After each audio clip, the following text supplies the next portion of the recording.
So what's good, y'all? This the homeschooling update. I just wanted to update y'all. We about 6 weeks into school, about damn near 2 months into the school year. And I just wanted to update y'all on what I've been teaching the kids, what me and my wife has been doing. She's been doing a wonderful job holding it down. But yeah, I really want to get into things that they not teaching us in school, or they not teaching the kids in school, and they for damn sure isn't going to go into sacred geometry or shapes and figures that we actually use, like the 5 platonic solids. All elements of life come through these shapes, you know. So it's important to know these shapes, and you get this from Metatron's crew. We broke down the flower of life and extracted the fruit of life, and Metatron's cube, and we extract these shapes, you know. So how many people know about these shapes? The 5 platonic solids: an octahedron, tetrahedron, a cube, icosahedron, and a dodecahedron. So I'm not gonna get into the whole lecture right now because it was extremely difficult to teach the kids this. But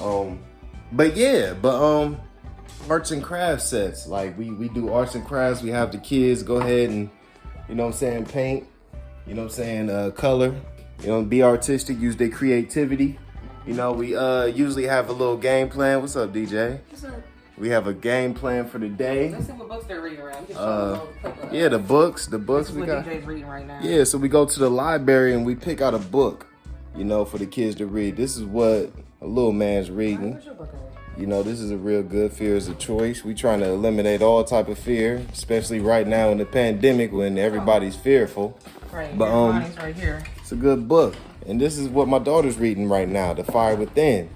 So very good book. this is a very good book. So it's all about going within, spirituality, informative, and learning what you're not going to learn through a Europeanized culture, because you're not going to learn this stuff, especially this. I got to dig into this. So black ice.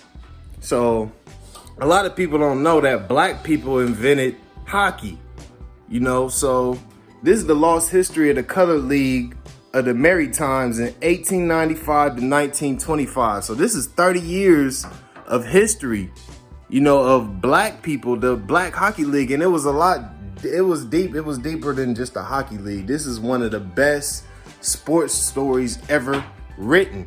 This was going on at a time where the Great Depression, you know, World War I, when Canada declared war on Germany. So there was a lot of stuff going on, and a lot of people don't know that the runaway slaves that got out the Americas and went to Canada is the ones that formed this hockey league. So boom, this is real informative. Let me say something real quick. Let me get in there. How you doing, melanated and elevated family?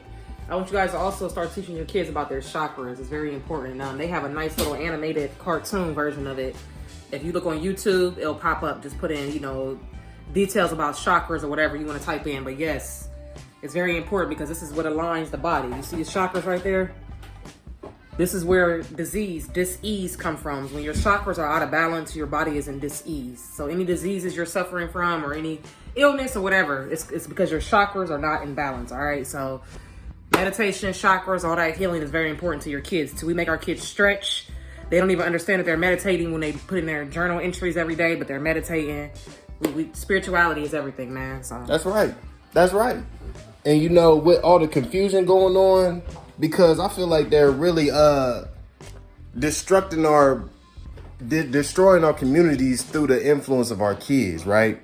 And I really got to get on it because there's a lot of weird stuff going on, and we got to with the homosexuality, you know what I'm saying? So we got to talk about where homosexuality comes from, and in order for us to do that, we got to start exploring into ancient Greece and ancient Rome, because that's where pedophilia, that's where homosexuality, bestiality, that's where all this stuff comes from. And you could tell from the cover of this book that it's a lot to this book, man. You know what I'm saying? I mean, it's crazy. It's crazy. So you're not going to learn this in school. You know what I'm saying? That the Romans and the Roman Catholic Church, like the fabric of their culture is embedded in pedophilia. They believed that boys were their gods. You know what I'm saying? And they had a whole island, you know what I'm saying, where they banished the women at. You know what I'm saying? And yeah, man. So it's a lot of crazy stuff. And then I had to you know, because you know it's weird that they're doing this, but we need to know the psychology behind it. Like, okay, we see y'all doing something crazy, but why did y'all do this in the past, right? So boom, the sacred band. 300 Theban lovers fighting to save Greek freedom. Now, this is where the movie 300 came from.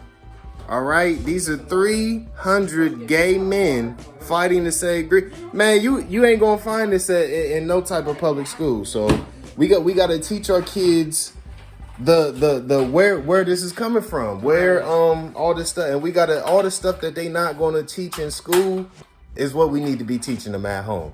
You gotta know the root. If you don't know where you've been or where it came from, you don't know where you're going. You don't know where you're going. You'll be confused with what's happening. But before we go, I just recommend also teaching like Spanish or French or any, it's a second language. We used to learn this in school, but I'm seeing how it's kind of dying down. And you want to be culture, well cultured. So Spanish, the kids they're getting really, really good at it. And we're already halfway through like most of this lesson plan, y'all. Create a lesson plan for your kids. I've had people asking and saying they want to, start homeschooling and create lesson plans. They need help. It's not really that hard. So whatever you feel like you need your kids to learn, so if you're still learning, that's cool because you guys are going to be learning together. So don't get discouraged like it's just super hard. You know what I mean, babe? Because people think that this is not possible. They're like, man, we're so used to being dependent on this system that we feel like we can't even teach our own kids. But we can, y'all. We doing it. We how many months are we in now? It's going on 2 months. We like 2 months into the It's probably closer to 3 now. We started. It started in September, I think, or like early. But it feels like it's been like a half a year, And I'm not gonna say every day is easy because sometimes, especially my oldest one, she might, I miss school, I miss my friends, and we get it, But we make it fun. We let her friends come by whenever they want. She can still have her sleepovers because the world is shifting, like I told you guys. So if you're not trying to be forced to do what you don't want to do, get with it. Yeah, we got to get with it. So we're going to leave y'all with that. Just don't think that you can't teach your own kids. That's the message. All right. So, just leave y'all with some little, what saying that. Money, she'll never want to be on camera. You going to say, all right, you like homeschooling, DJ? I got a little bit used to it. Yeah, it's all good. Hey, that's the truth. Hey, but sometimes you ain't going to like things in life, but we got to do things we don't like. So yeah, y'all stay blessed. Nothing but good positive energy. We moving forward.